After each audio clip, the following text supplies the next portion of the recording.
love and gratitude. And also love can have a lot of concepts. Love can be experienced according to our past experiences. So love can be twisted according to your experience, isn't it? Like love can be in a way limited according to what you have directly been through. And when we hold many times in a dual reality, love has a duality to it. Love, opposite love is pain. So of course, very much of you here would associate to some degree a memory of pain and suffering in relation to love. That is the duality of a lower vibrational love that we all experience. There's nothing wrong with that. We all experience dual love, where we experience love and pain, love and suffering. But then knowing there is a higher form of love. There's a higher form of love which is non-dual. There's no duality of a higher love, because love is love.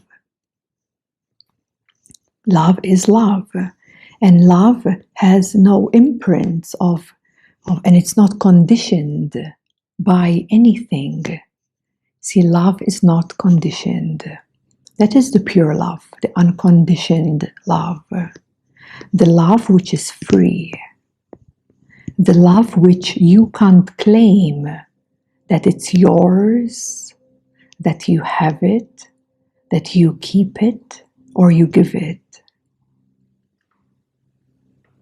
Love is love. So even if we just reflect for a moment, and there's nothing wrong with this, it's just illuminating a higher form of love. When we try to justify love, or wait for somebody to justify that love, or tell us how much they love us, and having this language of, I love you, do you love me? I love you, do you love me? Do you see a separation and a distance? I love you. What if you drop the you? I love. I love. Does that already change something in its frequency? I love. There's already more like openness to it, and less attached, clinching, conditioning to that. And then even if you remove the I, if you drop the I, and just to reflect, it's just an exercise, just to reflect on just love. Love. How more open and vast and unconditioned, just to be love. Be love. And in that being love itself, you see there's no distance. You see that how close you close the gaps. You close the gaps. I love you. You're saying there is distance. There is distance, but you drop the I and you, and all that remains is one, love itself. So be love itself. And that's it. There's nothing else to love. And that's also a misconception and something we add on to love. We give it meaning. We try to give love a meaning. But there's no meaning to love. To this love, there's no meaning. There's no meaning to love. Can you feel how free that is? And there is no one way how love can be expressed, because it's open. It's so open. When you be love itself, there is no expectation of how love should look like or how love should be presented to you. Because you are free of those concepts or imprints or conditionings, and there is no meaning anymore to love. So love becomes simple, and it simply becomes the isness of love. It's so like you're bringing love really closer in you as you. That's why the I disappears. There's nothing wrong with saying I love you, of course. I'm not saying that, okay? It's an exercise.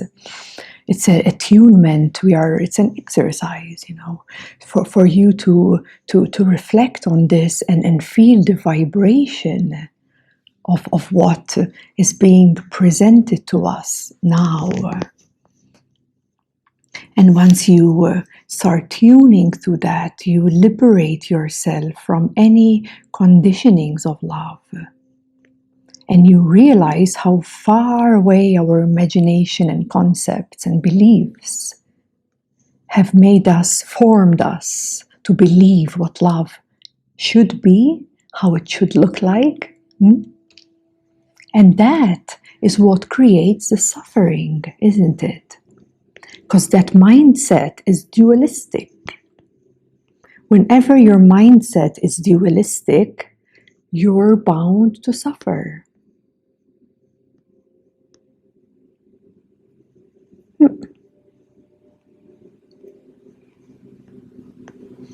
So it's also a really nice reminder that when you find yourself in suffering, you can, first of all, be honest with yourself.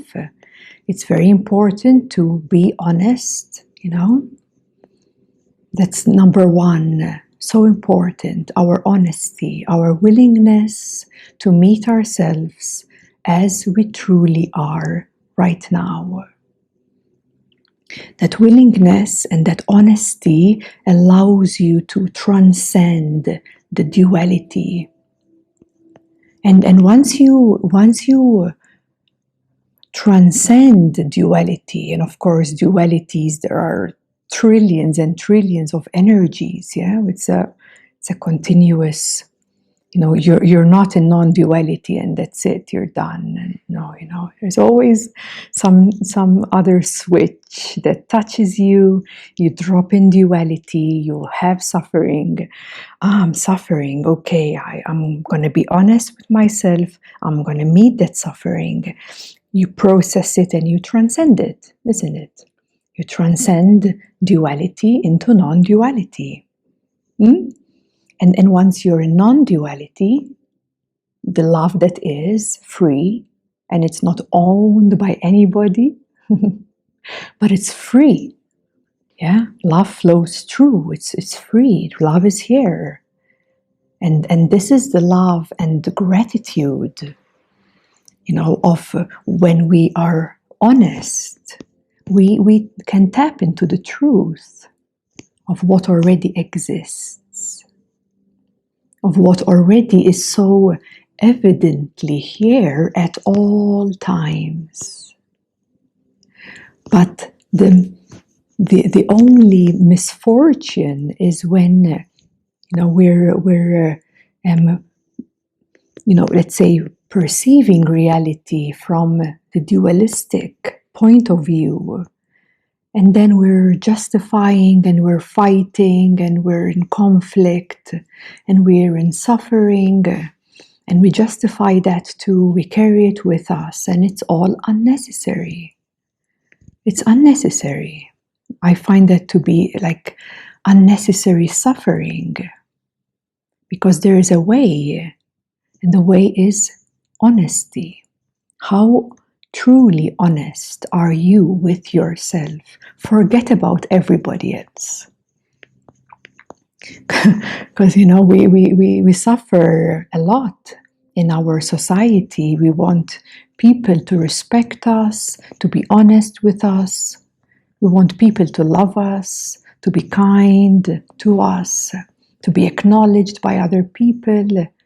And yeah, it's a big challenge to be in peace and liberation and love when we're constantly trying to be recognized or be loved.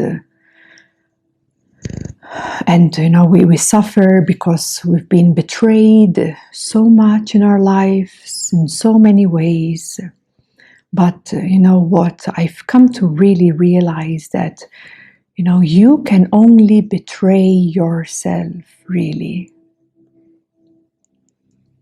And if you're honest, if you're really, really honest with yourself, no one can ever betray you. If you're really honest with yourself. So honesty is the willingness to take responsibility. Yeah, the willingness to take responsibility. And the indication of that is when we are suffering. That's the indication, isn't it? When there is some degree of suffering.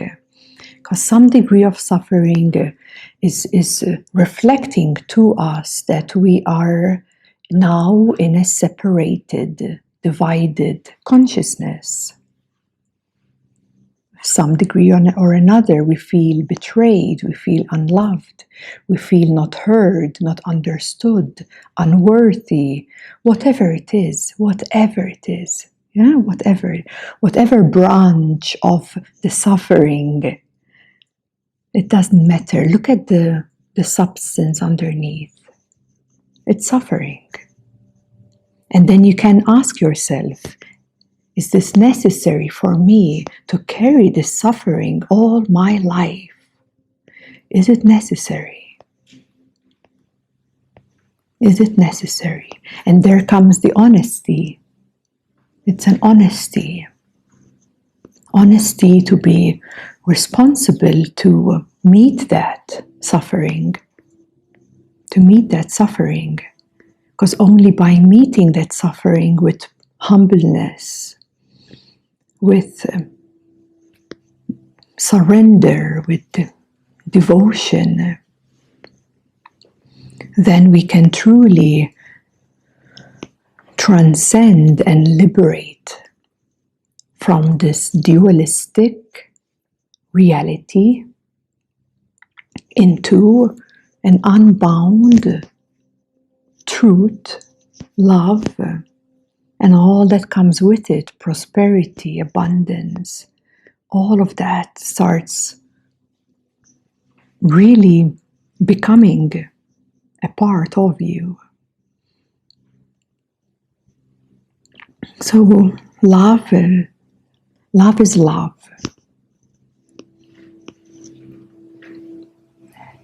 Love is love.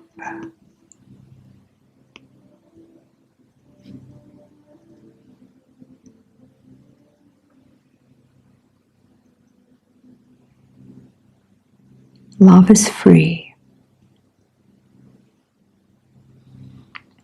Love is you.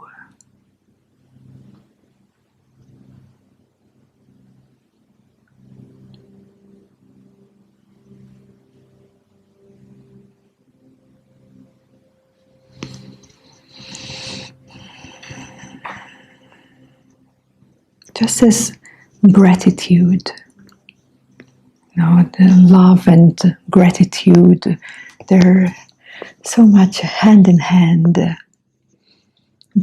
Being grateful for what is already.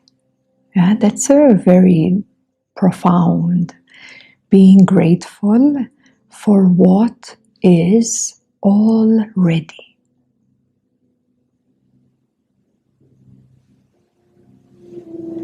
Because many times we live our life judging the present life.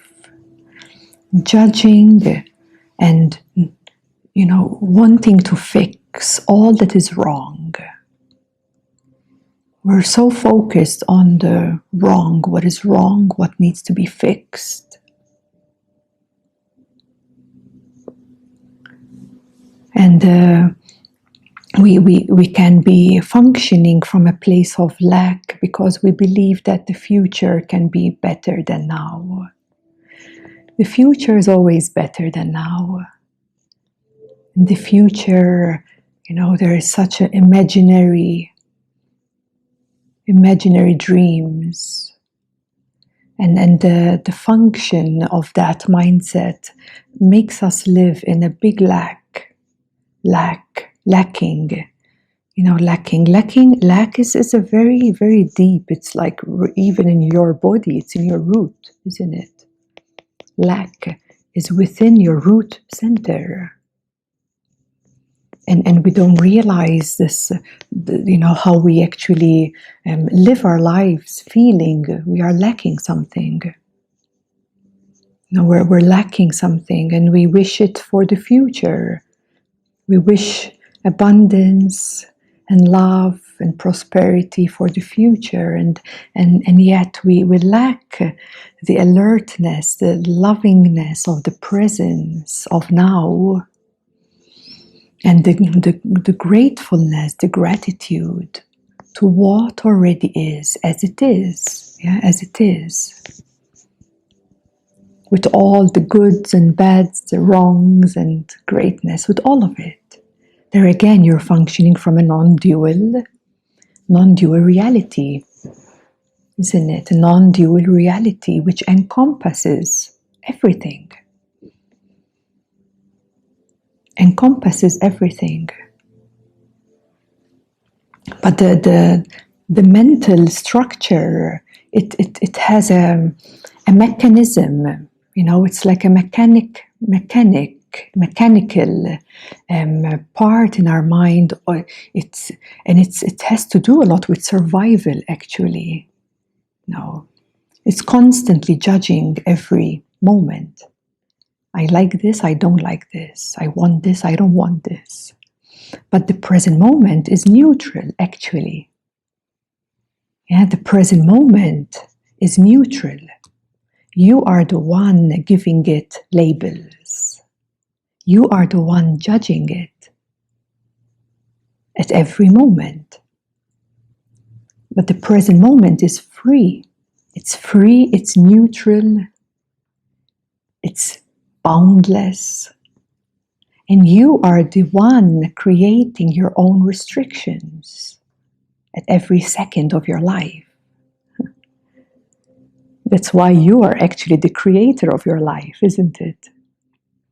And it goes to a very, very fragmented detail to every millisecond of what you're judging in your present moment is what you're creating.